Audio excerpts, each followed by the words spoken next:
Hello అందరికి welcome back to Dolly టెంప్లింగ్స్. ఇవాళ recipe వచ్చేసి గోంగూర చికెన్ నిల్వ పచ్చడిని ఎలా చేసుకోవాలో ప్రాసెస్ చూసేద్దాము. ఈ నాన్ వెజ్ పికిల్స్ అయితే బయట మార్కెట్లో చాలా కాస్ట్గా ఉన్నాయి కదా, ఇంట్లోనే ఇలా సింపుల్గా టేస్టీగా చేసుకోవచ్చు, అలాగే హైజీన్గా చేసుకోవచ్చు అండి.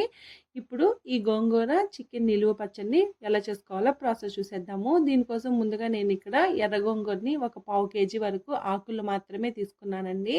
ఈ ఆకుల్ని శుభ్రంగా వాష్ చేసుకుని ఏదైనా పొడి కాటన్ బట్ట మీద ఈ ఆకుల్ని నేను ఇక్కడ వీడియో క్లిప్లో చూపించే విధంగా పలచగా స్ప్రెడ్ చేసుకోవాలి. ఇలా స్ప్రెడ్ చేసుకొని ఈ ఆకుల్లో చెమ్మ ఏమీ లేకుండా ఆరనివ్వాలండి. ఫ్యాన్ కిందనే పెట్టి ఆరనివ్వాలి. అలాగే ఈ గోంగూర చికెన్ నిలువ పచ్చడికి ఎర్ర గోంగూరను మాత్రమే తీసుకోవాలి. చూడండి, నాకు ఇక్కడ గోంగూర అనేది బాగా ఆరిపోయింది. గోంగూర అనేది చక్కగా ఆరాలండి, లేదంటే పికిల్ అనేది పాడైపోయే ఛాన్సెస్ ఉంటుంది. ఇప్పుడు ఈ ఆకుని పక్కకు పెట్టేసుకొని ఒక బౌల్ని తీసుకొని ఇందులో ఒక పెద్ద సైజు నిమ్మకాయ అంతా చింతపండుని వేసుకొని, అలాగే కొద్దిగా హాట్ వాటర్ని మాత్రమే వేసుకోవాలండి. హాట్ వాటర్ని వేసుకుంటే పికిల్ చెడిపోకుండా ఉంటుందండి. ఇప్పుడు ఒక 5 నిమిషాల తర్వాత ఈ చింతపండులో నుంచి చింతపండు పులుసుని తీసుకొని పక్క పెట్టుకోవాలి. అలాగే మనం ముందుగా క్లీన్ చేసి పెట్టుకున్న ఆకుల్ని నేను ఇక్కడ వీడియో క్లిప్లో చూపించే విధంగా చిన్న చిన్న ముక్కలుగా కట్ చేసుకొని తీసుకోవాలి. ఇలా కట్ చేసి తీసుకోవడం వల్ల గోంగూర ఆకులు త్వరగా మగ్గుతాయి. అలాగే పికిల్లో ఆకుల్లాగా కాకుండా బాగా మెత్తగా మ్యాష్ అయిపోయినట్టు ఉంటుందండి. మీకు ఒకవేళ ఇలా కట్ చేసుకొని వేసుకోవడం నచ్చకపోతే ఆకులుగా కూడా వేసుకోవచ్చు. అదేవిధంగా ఈ గోంగూరని మొత్తం చిన్న చిన్న ముక్కలుగా కట్ చేసుకొని పక్క పెట్టుకోవాలి. చూడండి, ఈ విధంగా కట్ చేసుకొని పక్క పెట్టుకోవాలి. ఇప్పుడు చికెన్ని శుభ్రంగా వాష్ చేసి తీసుకోవాలి. నేను ఇక్కడ 1/2 kg చికెన్తో చేస్తున్నానండి. చూడండి, చికెన్ ముక్కలు కూడా ఈ విధంగా మీడియం సైజులో ఉండేలాగా చూసుకోవాలి. అలాగే నేను బోన్తో చేస్తున్నాను, మీరు బోన్లెస్తో కూడా చేసుకోవచ్చు. ఇప్పుడు దీన్ని పక్క పెట్టేసి స్టవ్ ఆన్ చేసుకొని కడాయి పెట్టుకొని పికిల్లో వేసుకోవడానికి మసాలాని ప్రిపేర్ చేసుకోవాలి. ఇందులో 2 టేబుల్ స్పూన్లు ధనియాలు, 1/2 టేబుల్ స్పూన్ జీలకర్ర, అలాగే 1 ఇంచు దాల్చిన చెక్క, 3 లవంగాల్ని వేసుకొని మంటని లో ఫ్లేమ్లో ఉంచి కాస్త వేగనివ్వాలి. ఇందులోనే 2 లేదా 3 యాలకులను కూడా వేసుకోవచ్చండి. ఇంతకు మించి మసాలాలు ఏమి వేయాల్సిన అవసరం లేదు. అలాగే ఒక 1/2 టేబుల్ స్పూన్ వరకు మెంతుల్ని వేసుకొని ఈ మెంతులు కూడా బాగా వేగే వరకు మధ్య మధ్యలో కలుపుతూ వేపుకోవాలి. చూడండి, ఈ విధంగా వేగిన తర్వాత వీటిని ఒక ప్లేట్లో తీసుకొని పూర్తిగా చల్లారిన తర్వాత మిక్సీ పట్టి పక్కకు పెట్టుకోవాలి.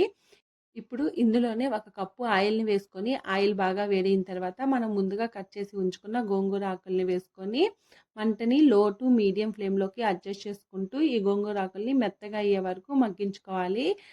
అలాగే ఈ నాన్ వెజ్ పికిల్లో ఎర్ర గోంగూరని మాత్రమే యూజ్ చేయాలండి. ఈ ఎర్ర గోంగూర అయితే కాస్త పుల్లగా ఉంటుంది కాబట్టి పచ్చడికి చాలా బాగా ఉంటుంది. చూడండి, మధ్య మధ్యలో కలుపుతూ ఈ గోంగూర ఆకుల్ని మెత్తగా అయ్యే వరకు మగ్గించుకోవాలి. చూడండి, ఈ గోంగూరలో నుండి ఆయిల్ అనేది బయటకు వచ్చే వరకు మధ్య మధ్యలో కలుపుతూ వేపుకోవాలి. మీరు మంటని హై ఫ్లేమ్లో పెట్టి మాత్రం వేపుకోవద్దండి. చూడండి, ఈ విధంగా వేపుకున్న తర్వాత ఇప్పుడు ఇందులో మనం ముందుగా చింతపండు పులుసుని తీసి ఉంచుకున్నాం కదా, దాన్ని ఫిల్టర్ చేసి వేసుకోవాలి. చూడండి, నేను ఇక్కడ వీడియో క్లిప్లో చూపించే విధంగా ఫిల్టర్ చేసి వేసుకొని ఈ తొక్కుని పడేయాలండి. ఇందులో మళ్ళీ వాటర్ని ఏమీ యాడ్ చేయొద్దు. ఇప్పుడు మంటని మీడియం ఫ్లేమ్లో ఉంచి ఈ గోంగూరలోకి ఈ చింతపండు పులుసు బాగా మిక్స్ అయ్యేలాగా ఒకసారి కలుపుకోవాలి. అలాగే మనం చింతపండు పులుసు వేసుకున్నాం కదండి, ఒక 5 నిమిషాల పాటు బాగా ఉడకనివ్వాలి. చూడండి, ఈలోగా నేను మిక్సీకి మసాలా పౌడర్ను కూడా వేసుకుని పక్క పెట్టేసుకున్నాను. ఇప్పుడు కంటిన్యూస్గా కలుపుతూ ఈ గోంగూర ఆకుల్ని బాగా ఉడికించుకోవాలి. ఇలా ఉడికిన తర్వాత ఈ గోంగూరని పక్క పెట్టేసుకొని ఇదే స్టవ్ మీద మరో కడాయిని పెట్టుకొని 1 కప్పు వరకు ఆయిల్ని వేసుకోవాలి. నేను ఇక్కడ నార్మల్ ఆయిల్ని మాత్రమే యూజ్ చేస్తున్నాను. మీకు కావాలంటే వేరుశనగ నూనెను కూడా యూజ్ చేసుకోవచ్చండి. వేరుశనగ నూనె అయితే మాత్రం టేస్ట్ ఇంకా బాగుంటుంది. ఇప్పుడు ఈ ఆయిల్ వేడైన తర్వాత మనం క్లీన్ చేసి పెట్టుకున్న చికెన్ని ఆయిల్లో వేసుకొని మంటని హై ఫ్లేమ్లో మాత్రమే ఉంచి ఈ చికెన్లో నుండి వాటర్ అంతా ఇంకిపోయి చికెన్ అనేది కాస్త వేగే వరకు మధ్య మధ్యలో కలుపుతూ వేపుకోవాలి. అలా అని మీరు ఒకేసారి ఎలా అంటే అలా కలిపేశారంటేను ముక్కలు విరిగిపోయే ఛాన్సెస్ ఉంటుంది. ఇలా ఒకసారి కలుపుకున్న తర్వాత ఇప్పుడు ఇందులో ఒక 1/2 టేబుల్ స్పూను పసుపు వేసుకోవాలి. అలాగే 1 టేబుల్ స్పూన్ వరకు సాల్ట్ని వేసుకొని ఈ పసుపు ఈ చికెన్ ముక్కలకు పట్టేలాగా మీకు బాగా కలుపుకోవాలి. అలాగే ఈ చికెన్లో నుండి వాటర్ అంతా ఇంకిపోయే వరకు మధ్య మధ్యలో కలుపుతూ వేపుకోవాలండి. మనం మంటని హై ఫ్లేమ్లో పెట్టి చికెన్ని వేపుకోవడం వల్ల చికెన్ అనేది పైన క్రిస్పీగా లోపల సాఫ్ట్గా ఉంటుంది. అలాగే ఈ చికెన్ అనేది సరిగా వేగాలండి, లేదంటే పికిల్ అనేది చెడిపోయే ఛాన్సెస్ ఉంటుంది. అలాగే కాస్త వెడల్పుగా ఉన్న కడాయిని పెట్టుకొని ఈ చికెన్‌ని ఫ్రై చేసుకోండి. చూడండి మధ్య మధ్యలో కలుపుతూ ఈ చికెన్‌లో వాటర్ అంతా చూడండి ఇలా వీడియోలో చూపిస్తున్నట్టు నురుగ్గా ఉంది కదా! అదంతా తగ్గిపోయి నార్మల్‌గా అయిపోయే వరకు కలుపుతూ వేపుకోవాలి. అలాగే నేనిక్కడ మరీ ఎక్కువ వేపుకోవట్లేదండి. పిల్లలు కూడా తినాలి కాబట్టి చికెన్ అనేది పైన ఎర్రగా లోపల సాఫ్ట్‌గా అయ్యే వరకు వేపుకుంటున్నాను. చూడండి నేనిక్కడ వీడియోలో చూపించే విధంగా ముక్క కూడా పైన క్రిస్పీగా లోపల సాఫ్ట్‌గా ఉంటుంది. పిల్లలు, పెద్దవాళ్ళు తినడానికి కూడా ఈజీగా ఉంటుంది. ఇప్పుడు 1.5 టేబుల్ స్పూన్ వరకు ఫ్రెష్‌గా దంచుకున్న అల్లం వెల్లుల్లి పేస్ట్‌ని వేసుకోవాలి. ఫ్రెష్‌గా దంచుకున్న అల్లం వెల్లుల్లి పేస్ట్ వేసుకుంటే మాత్రమే పికిల్‌కి మంచి టేస్ట్ వస్తుందండి. స్టోరేజ్ ఉన్న అల్లం వెల్లుల్లి పికిల్‌ని మాత్రం అస్సలకి యూజ్ చేయొద్దు.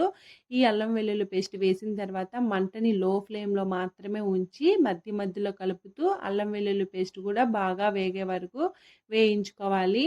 చూడండి అల్లం వెల్లుల్లి పేస్ట్ వేయగానే బాగా నురుగులుగా వచ్చేస్తుంది ఆయిల్ అనేది. ఆ నురుగంతా వేగే కొద్దీ తగ్గిపోతుంది. అప్పుడు వేగిపోయినట్టు అర్థం అండి. చూడండి ఇక్కడ అల్లం వెల్లుల్లి పేస్ట్ కూడా వేగిపోయింది. ఇప్పుడు ఇందులో ఒక 5, 6 వెల్లుల్లి రెబ్బల్ని వేసుకోవాలి. ఇది ఆప్షనల్ మాత్రమేనండి. వేసుకుంటే టేస్ట్ బాగుంటుంది. ఇలా వేసుకున్న తర్వాత ఇప్పుడు ఒకసారి బాగా మిక్స్ చేసుకొని స్టవ్ ఆఫ్ చేసేసుకొని ఇది కాస్త గోరువెచ్చగా ఉన్నప్పుడు ఇవి ఒకసారి బాగా మిక్స్ చేసుకొని ఇప్పుడు ఇందులో మనం ముందుగా మిక్సీ పట్టి ఉంచుకున్న మసాలా పౌడర్ని మొత్తం వేసేయాలి. అలాగే 2.5 టేబుల్ స్పూన్ వరకు కారం వేసుకోవాలి. కారం అనేది మనం తీసుకునే గోంగూర ఆకులు పులుపుని బట్టి అడ్జస్ట్ చేసుకోవాలండి. అలాగే 1.5 టేబుల్ స్పూన్ వరకు సాల్ట్ని వేసుకోవాలి. మనం చికెన్లో 1 టేబుల్ స్పూన్ వరకు సాల్ట్ని వేసుకున్నాం కాబట్టి 1.5 టేబుల్ స్పూన్ మాత్రమే సాల్ట్ వేసుకొని ఈ మసాలాలంతా ఈ చికెన్ ముక్కలు పట్టేలాగా ఒకసారి బాగా మిక్స్ చేసుకోవాలి. తక్కువైతే మళ్ళీ యాడ్ చేసుకోవచ్చండి. ఇలా బాగా మిక్స్ చేసుకోవాలి. ఒకవేళ మీకు ఆయిల్ కానీ, కారం కానీ, సాల్ట్ కానీ ఏది తగ్గినా మళ్ళీ వేసుకోవచ్చు. ఇలా కలుపుకున్న తర్వాత మనం ముందుగా వేయించి పెట్టుకున్న గోంగూరను కూడా నేను వీడియోలో చూపించే విధంగా వేసుకొని ఈ ముక్కలకు పట్టేలాగా బాగా మిక్స్ చేసుకోవాలి. ఒకవేళ మీకు ఆయిల్ తక్కువైతే మాత్రం ఆయిల్ని వేడి చేసి చల్లారిన తర్వాత పికిల్లో యాడ్ చేసుకోవచ్చండి. ఇలా బాగా కలుపుకొని మరుసటి రోజుకి మళ్ళీ సాల్ట్ సరిపోయిందో లేదో కూడా చెక్ చేసుకొని అడ్జస్ట్ చేసుకోవచ్చు. అంతేనండి, గోంగూర చికెన్ నిల్వ పచ్చడి రెడీ అయిపోయింది. ఈ పికిల్ని ఏదైనా గాజు సీసాలో స్టోర్ చేసుకుంటే ఫ్రెష్గా ఉంటుంది. అలాగే 1 మంత్ వరకు ఈజీగా స్టోర్ చేసుకోవచ్చండి. ఫ్రిడ్జ్లో పెడితే ఒక 3 మంత్స్ వరకు స్టోర్ చేసుకోవచ్చు. అలాగే ఈ పికిల్ స్టోర్ చేసుకోవాలంటే మాత్రం ఆయిల్, సాల్ట్, కారం అనేది కాస్త ఎక్కువే పడాలండి. లేదంటే పాడైపోతుంది. ఒకవేళ పులుపు తగ్గినా కానీ మీరు ఇందులో 1 టేబుల్ స్పూన్ కానీ 2 టేబుల్ స్పూన్ కానీ లెమన్ని కూడా యాడ్ చేసుకోవచ్చండి. నేను తీసుకున్న క్వాంటిటీస్ అయితే కరెక్ట్గా సరిపోయాయి. అంతేనండి, చూసారు కదా గోంగూర చికెన్ నిలువ పచ్చడిని ఎలా చేసుకోవాలో ప్రాసెస్ ఏందో. ఇది మాత్రం వేడి వేడి రైస్తో తింటే టేస్ట్ అదిరిపోతుంది. అలాగే మరిన్ని రెసిపీస్ కోసం మన ఛానల్ని సబ్స్క్రైబ్ చేసుకొని నోటిఫికేషన్ సింబల్ని ఆన్ చేయండి. మీరు ఈ రెసిపీని ట్రై చేస్తే మీకు ఎలా కుదిరిందో కామెంట్ చేసేయండి. Thank you for watching.